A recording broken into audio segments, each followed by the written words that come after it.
गुरु मानुष कर जानते ते नर कहिए अंध, ओए दुखी संसार में आगे काल के फंद।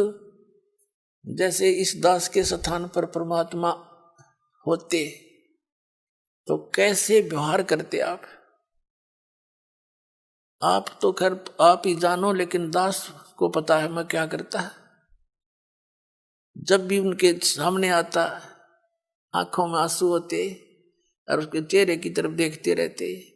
अब उसके सामने ठीक है, अब तो हम as a Guru he deal करेंगे, अपना दुख भी रोवांगे। कहते हैं जय इब क सतगुरु मिले, जय इब क सतगुरु मिले, सब दुख आँखों रो, चरणों ऊपर शीस धरूं, कहूं जो कहनी हो। तो कहने का भाव ये है कि जैसे गुरु जी के सामने आप भगवान के पास जाते हो और आपसे गुरु जी क्या कहेगा कि भाई शराब नहीं पीना, चोरी नहीं करना, मर्यादा भंग मत करना, मर्यादा में रहना, भक्ति करना, और आप मेरे सामने आकर के झूठ बोल दोगे किसी भी पॉइंट के। भगवान के सामने आप जाते हो, झूठ बोल सकते हो? दास का तो कलेजा फट जा झूठ बोलती आना।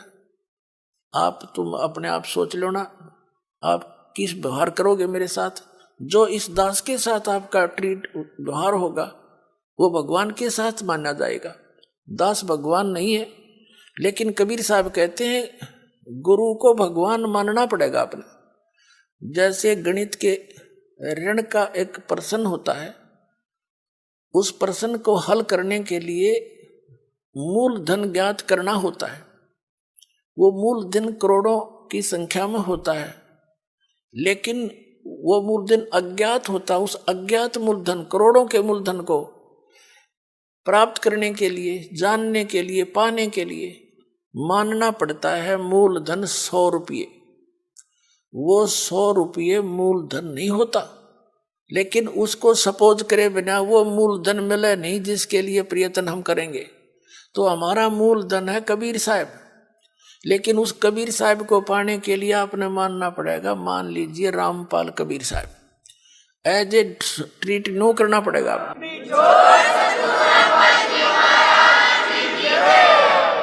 और ऐसे सपोज करे बिना आप पा नहीं सकते उसको। ये नियम है, फार्मूला है। और जो स्टूडेंट फार्मूला वही लगा कर चलेगा तो उस प्रश्न को हल कर लेगा, ना तो फेल हो ही तुम।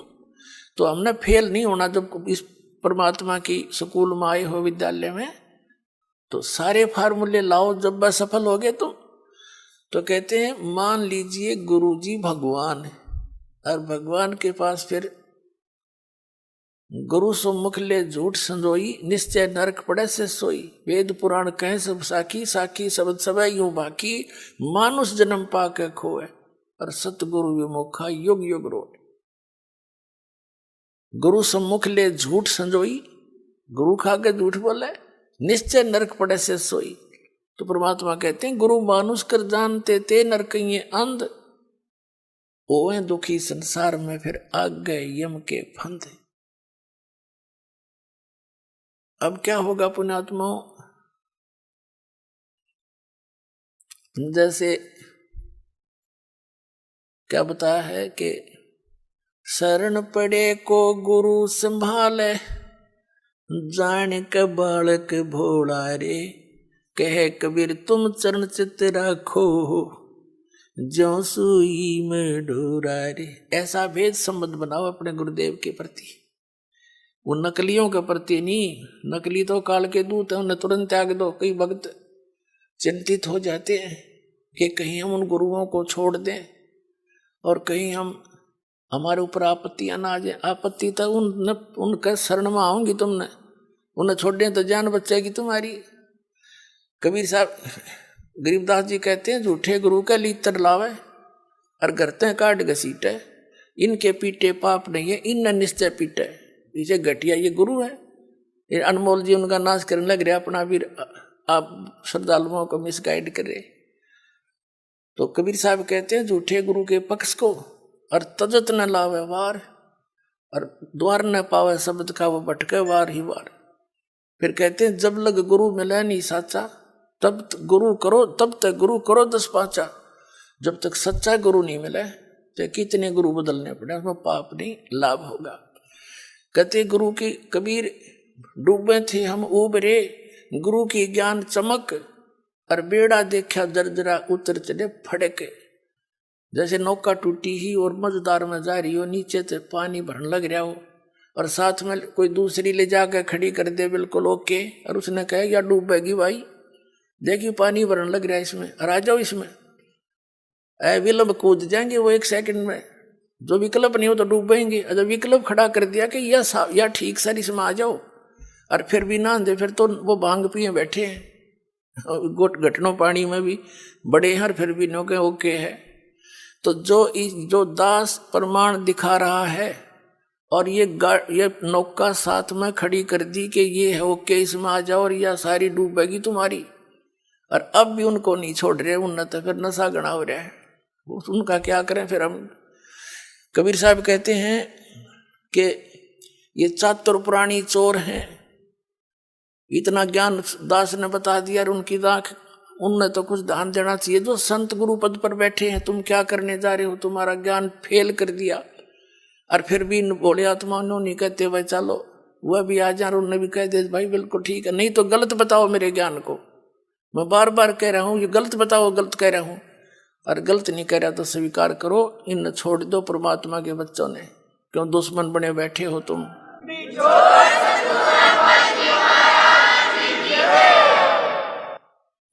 तो पुण्यात्माओं ये जो है जितने भी संत हैं, अब इनको सोचना पड़ेगा, विवश कर दूंगा, ऑनलाइन रखूंगा इन्हें जब तक ये हानि भर लेंगे। कहा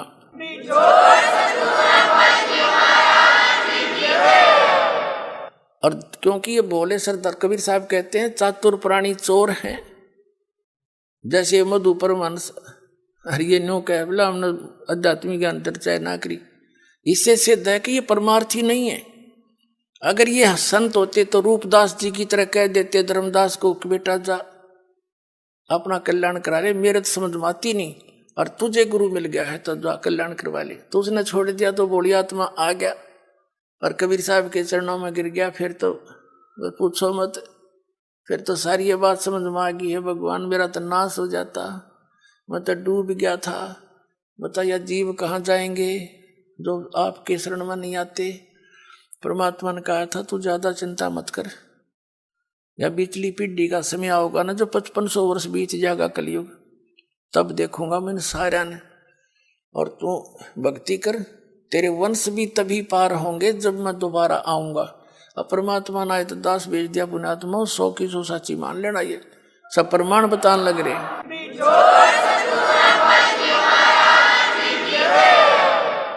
तो कबीर साहब कहते हैं चातुर प्राणी चोर हैं, मूड मुग्ध हैं ठोठ, इतने प्रमाण देख के भी जो मूर्खा के चिपके रहेंगे नकलियां के, कहते वो तो मूड मुग्ध हैं ठोठ, वो तो कति ओलंड है, देसी भाषा में कह रहे बौड़ी बूझ है, इतने प्रमाण देख के, और फिर उनके बैठे उन सतगुरु मान रहे हैं, और फिर परमात्मा कहें जय वो फिर भी नहीं आते ना, हमने उनकी जरूरत भी नहीं है। चातुर प्राणी चोर हैं ये, मूड मुग्ध हैं ठोठ, और संतों के नहीं काम के उनको दो गलजोट, वो तो और दृढ़ कर दो उनको, मरे रहो वहीं पर, इतना ज्ञान समझ के भी ना मानते। तो पुण्यात्मा प्रसंग चल रहा था कि कर लो गुरु वकील मुकदमा भारी है, बहुत सबसे खतरनाक केस यू है आपका इस सृष्टि में कोई है तो आप काल की जेल में बंद हैं, और ये सिर्फ काल की खुली जेल है, आप ही से बच्चे पैदा करवा कर आपको एक और बंधन में बांध रहा है, और अपना करो धंधा रखाओ हैं और मर जाओ, फिर गधे बन जाओ, दूसरी जेल वो कठिन जेल में भेज दिया। तो कहने का भाव ये है कि अब आपको ये दास वकील मिल गया इस पृथ्वी पर, दूसरा वकील इस वकालत करनिया नहीं है इस काल के साथ में, और अब आप सभी ने ये वकील करना पड़ेगा पूरे विश्व ने।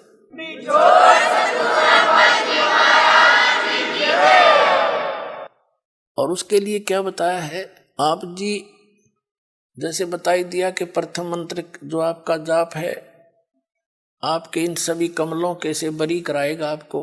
जैसे ये राधा स्वामी पंथ वाले और जय गुरुदेव पंथ वाले ये एक विचार है इनके एक जैसे, क्योंकि ये राधा स्वामी पंथ से ही निकले आगरा वाले से ही, और ये व्यास वाला भी, और धन धन सतगुरु सच्चा सौदा सिरसा और जगमाल वाली वाले, ये निरंकारी, ये ठाकुर जी वाले, ये सारे एक कुएं का पानी है। दनोद वाला जो बयानी में बना रखे, ये इनका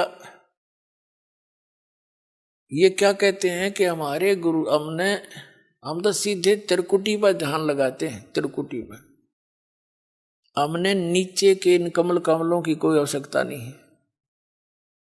देखिए घर का राज बना रहे हैं, हमने अब विदेश में है और स्वदेश जाना है मान लीजिए, और वहां से वापस आने के लिए आपने वहां के सभी नो ड्यूज सर्टिफिकेट लेने पड़ेंगे,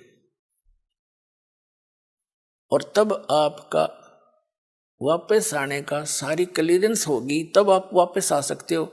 और आने के लिए फिर किराया भी चाहिए आपने। तो ये यहाँ हम जो रह रहे हैं, जैसे किसी ने टेलीफोन का कनेक्शन ले रखा था, बिजली का, पानी का, गैस का, धंधा ठीक ना होने के कारण वो सारे कट गए, उनके टैक्स दिए नहीं, तो दूने कंगाल हो गए। तो उस समय कोई ऐसा गारंटर चाहिए आपने जो सरकार से आपकी सुविधाएं चालू करवा दे, और फिर आपसे कहेगा कि आप अपनी कमाई करो और टैक्स भरो। तो बहुत अच्छी बात होगी, कमाओगे तो टैक्स भी भर दोगे। तो दास आपका गारंटर बना दोबारा, आपके ये सारे कनेक्शन चालू करवा दिए। अब इनके ये मंत्र जाप करो, इनकी मजदूरी करो, या साधना है, पूजा नहीं है। पुण्यात्माओं, पूजा और साधना में बहुत अंतर होता है।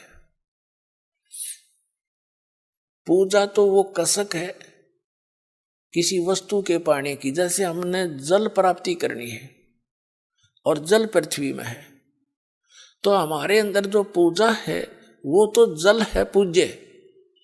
उसके पाने के लिए जो भी हम प्रोसीजर अपनावाएंगे, जो इंस्ट्रूमेंट यूज कराएंगे, वो वही हो जो उस पानी को, पूज्य वस्तु को प्राप्त करा दे। इब हम लकड़ के लठ के ना वो खोदन लगे, कब तक खोदेंगे इसने? यानी जो गलत नाम है वो लकड़ के लठ से धरती खोद रहे हम, वो कभी नहीं हो सकता, वहां तक पहुंचे नहीं सकते। तो उसके लिए इंस्ट्रूमेंट है बोकी और पाइप। जैसे सतनाम आपका है, ये बोकी और समझ लो पाइप है, और इसको लगाएंगे तो यह मजदूरी है। ये दो मंत्र, ये हमारा जाप, ये हमारा पूज्य नहीं है।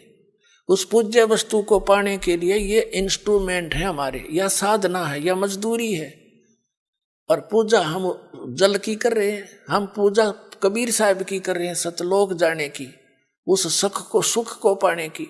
और ये जितने भी मंत्र हैं ये हमारे इंस्ट्रूमेंट हैं, ये हमारी साधना के हथियार हैं, ये औजार है हमारे।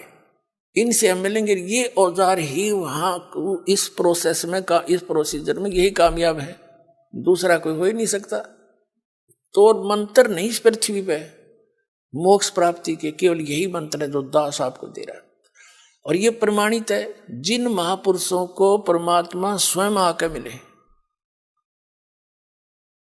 और उनको पहले तो सचखंड सतलोक दिखाया, जो स्थान की हमने कति भूल पड़ गई थी।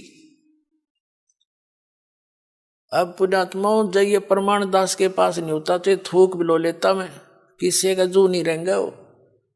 अब ये ऐसे एथेंटिक प्रमाण हैं जो आपके हृदय से हट नहीं सकते।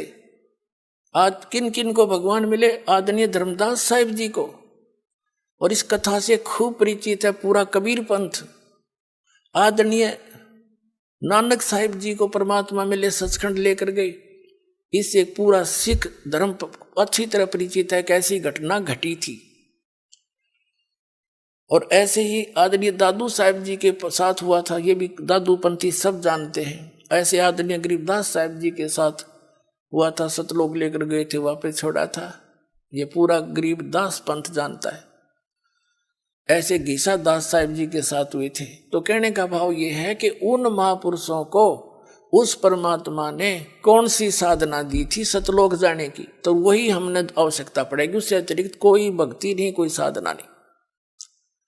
तो वो कौन से मंत्र थे? वो यही थे वो मंत्र।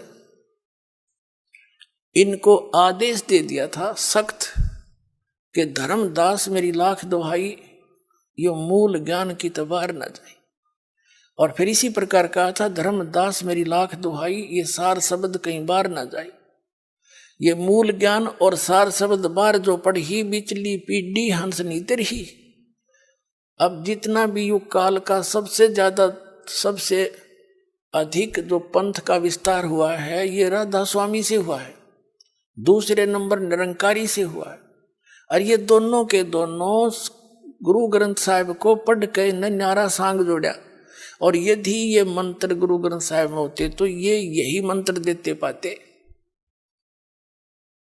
तो बता आज ये दास कैसे भिन्नता बताता आपको कि ये अधिकारी है नहीं। चल ये अधिकारी होते और ये मंत्र दे रहे होते तो कोई दिक्कत ना थी। मैं क्यों थूक बिलाऊं, वो क्यों सिर में दर्द करता, मैं भी लेकर नाम अपनी पार हो जाता। ये अधिकारी नहीं है, इनके पास ये मंत्र भी नहीं है। और उनको परमात्मा ने, उन महापुरुषों को इसलिए मना कर दिया था कि यह बात बिगड़ जाएगी। बीचली पीढ़ी में मेरा और काल का एक एग्रीमेंट हो रहा है कि कलयुग में कितने जीव ले जाना। तो परमात्मा ने पता था कि बीचली पीढ़ी में पहले तो शिक्षित करूंगा इन सबको। नहीं पिछला इतिहास देख लो, हमारे दादे परदादे ने कोई पाड़ी जाया करता, कोई हाड़ी जाया करता, कोई कितना मजदूरी करके अपना टाइम पास कराया करते, उन्हें पढ़ने की आवश्यकता नहीं थी। अब हमने पढ़ाई को एक प्रथम मान लिया सिर्फ रोजी रोटी के लिए। हमने तो इसलिए स्पीड खींची थी, हरीबिया काम आओगी वो दूसरी जगह या शिक्षा परमात्मा के पहचानने के लिए। ये कंप्यूटर बना दिए, इंटरनेट बनवा दिए। ये कबीर गॉड गिवन माइंड है, ये उस परमात्मा ने दी है बुद्धि, ना काल बुद्धि दे। ये तो पहले पिछला इतिहास देख लो, रथों में 4-4 5-5 गधे जोड़ कर ये खच्चर घोड़े और घसीटे अंडा करते, उसने सबसे बड़ी सवारी में अन्या करते। वो कोई तरीका था, एक नोन बाजो वैरो लट्ठम लट्ठा गेला। तो ये ऐसी बुद्धि कर रखी थी इसने हमारी, ये कबीर साहब ने दिया है ये सारी टेक्निक। और दी किस लिए? आप जी को घर बैठे संदेश देने के लिए। वो इतना दयालु है कि घर बैठे दूंगा अपने बच्चों को शिक्षा, और पहचान लेंगे पूरे विश्व में मेरा नाम होगा और सबका कल्याण होगा।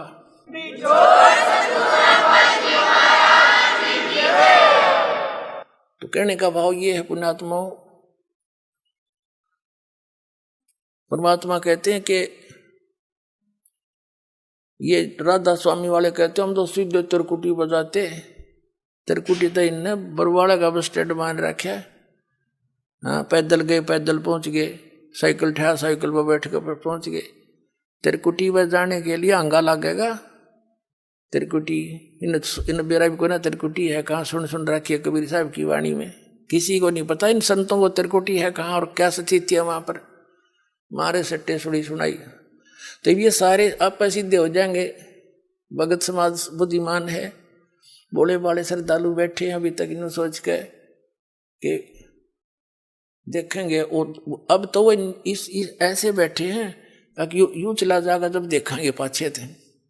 वो ग्रुप के ग्रुप सेट हुए बैठे हैं, लेकिन अंदर से खोखड़े हो लिए सारे। ये राधा स्वामी वाले, धन सतगुरु वाले, ये कबीरपंथी सब खाली करके दिखा दिए। इनके थैले नू उलट दिए, ऊपर बोर्ड के मैं था पाया खाक इनमें।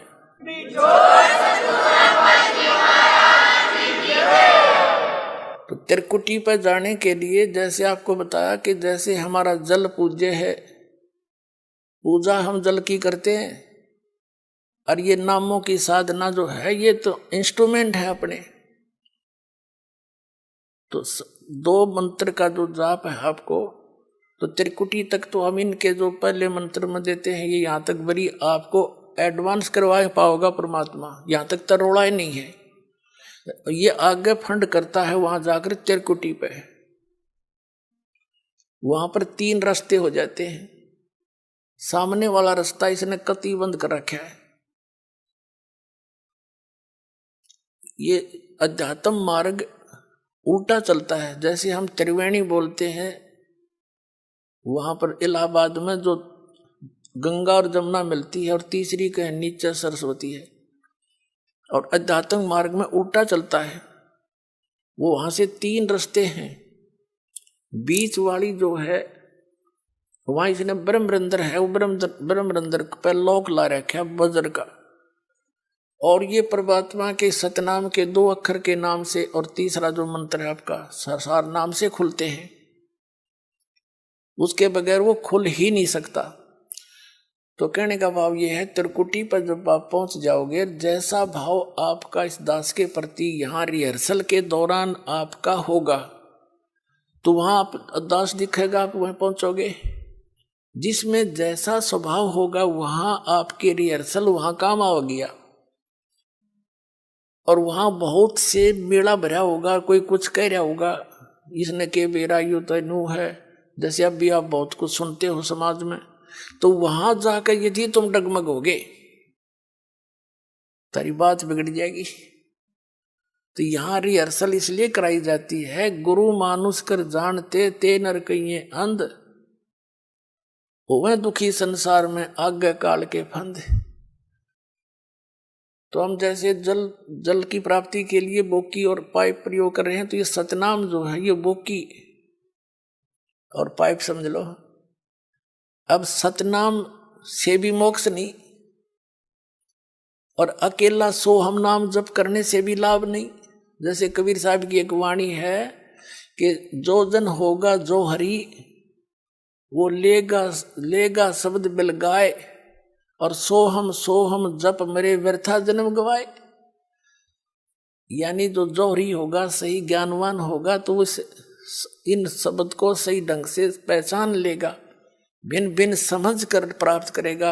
अकेले सोहम नाम का जाप करने से कोई यूज नहीं। जैसे सोहम का 2 ऐसे कर लेते हैं, सो बाहर हम अंदर, या हम बाहर सो अंदर, ऐसे करते, ये गलत है, साधना ठीक नहीं। और यदि सतनाम भी आपको प्राप्त हो गया, सार नाम नहीं मिला, तो भी आप मोक्ष प्राप्ति नहीं कर सकते। और सतनाम के बिना सार नाम आपको काम नहीं कर सकता। जैसे हैंडपंप लगा रहे हैं, पाइप तक पानी तक पाइप पहुंचगी, इस प्रोसीजर से पाइप बोकी और पाइप जल तक पहुंचगी, जल प्राप्त नहीं हुआ, उसके लिए हैंड पंप लगाना पड़ेगा, वो सार नाम है। और सार नाम, जिसको आदि नाम, सार शब्द, अकय शब्द उसको कहते हैं। फिर उसकी भी सेवा, उसका सेवन करना है। हैंडपंप भी ऐसे उसको हिलाना पड़ता है, तब वांछित वस्तु प्राप्त होती है। ये है प्रोसीजर पूरा इस परमात्मा के पाने का, और वो मंत्र इस दास के पास है, अविलंब प्राप्त करो, अपना कल्याण कराओ। बोलो सतगुरुदेव।